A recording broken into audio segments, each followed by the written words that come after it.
ఏపీకి జీవనాడి అయిన పోలవరం ప్రాజెక్టు నిర్మాణ పనుల పురోగతిపై ప్రధాని మోదీ తొలిసారిగా సమీక్ష నిర్వహించారు. ఈ ప్రాజెక్టు పురోగతిపై యాక్షన్ ప్లాన్లోకి దిగారు. జాతీయ ప్రాజెక్టు హోదా ఇచ్చిన ఈ ప్రాజెక్టు పురోగతిని అధికారులను అడిగి తెలుసుకున్నారు. ఈ ప్రాజెక్టుకు సంబంధించిన వివిధ అంశాలను వీడియో కాన్ఫరెన్స్ ద్వారా తెలంగాణ, ఏపీ, ఒడిశా, ఛత్తీస్గఢ్ అధికారులతో సంభాషించారు మోదీ. ప్రస్తుతం పోలవరం ప్రాజెక్టు నిర్మాణ పనులు శరవేగంగా కొనసాగుతున్నాయి. ఈ ప్రాజెక్టును 2027 నాటికి కంప్లీట్ చేయాలని మోదీ సూచించినట్టుగా తెలుస్తోంది. ఏపీ, తెలంగాణ, ఛత్తీస్గఢ్, ఒడిశా సీఎస్లకు మోదీ ఈ నేపథ్యంలో సూచనలు చేశారు. రిజర్వాయర్లో నీటి నిల్వ కోసం 4 రాష్ట్రాల్లో ముంపు ప్రాంతాల్లో ప్రజాభిప్రాయ సేకరణ చేయాలని సూచించినట్టుగా తెలుస్తోంది.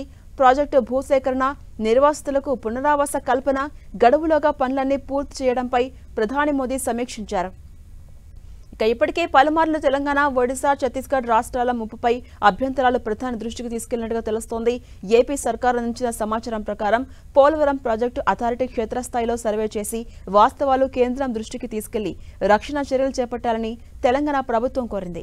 సిడబ్ల్యూసీ ప్రకారం ఎన్జీటీ ఇచ్చిన తీర్పులో కిన్నెరసాని, మారేడు వాగుల ప్రవాహాలపై గోదావరి బ్యాక్ వాటర్ వల్ల ప్రభావం అంచనా వేయాలని, ముప్పు నివారణకు రక్షణ చర్యలు చేపట్టాలని తెలంగాణ సర్కార్ కోరినట్టుగా సమాచారం. పోలవరం ప్రాజెక్టును 2027 నాటికి కంప్లీట్ చేయాలని కేంద్ర ప్రభుత్వం లక్ష్యంగా పెట్టుకుంది.